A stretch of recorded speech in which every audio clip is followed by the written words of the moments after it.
m'appelle André Fortin, je suis psychoéducatrice de formation, puis je suis copropriétaire de la clinique psychosociale Nova. Mon collègue et moi, on a eu l'idée de fonder la clinique parce qu'on avait des réelles inquiétudes face à la difficulté d'accès pour la population à des services psychosociaux puis des soins en santé mentale.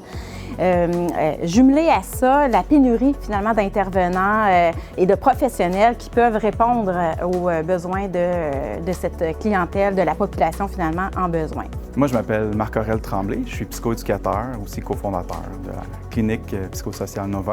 La clinique psychosociale Nova, en fait, c'est une clinique qui a 100 pignons sur rue, qui est sous-tendue par une plateforme web. À travers cette plateforme-là, c'est là que les clientèles pourront faire des demandes de services selon les différents services qui seront offerts. Et aussi, cette plateforme-là va pouvoir faire toute la gestion pour les intervenants, les listes d'attente, la tenue de dossier de tous les clients. Les intervenants qui vont faire affaire avec nous, qui vont aller à la clinique, vont pouvoir avoir accès à une plateforme de tenue de dossier. Puis on offre aussi différents formulaires. On souhaite offrir différents outils, de la formation.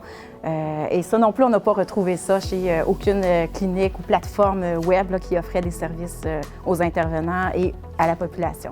Ma collègue et moi, on a pu avoir la chance de travailler ensemble justement au privé, dans le secteur privé, en collaboration avec une coopérative de santé.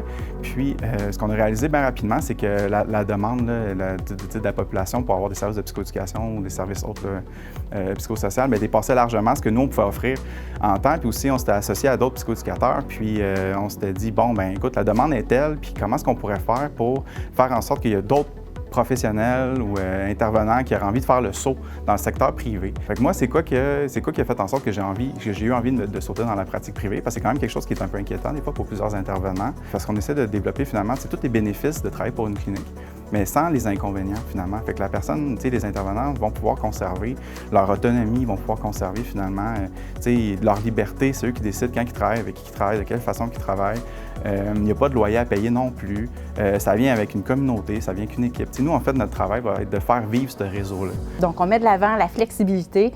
La flexibilité aussi parce qu'on pense que c'est important que les intervenants puissent choisir la clientèle avec laquelle ils travaillent, choisir, par exemple, l'approche d'intervention qu'ils souhaitent mettre de l'avant. Donc, on vient chercher aussi l'autodétermination qui est très important pour se sentir bien.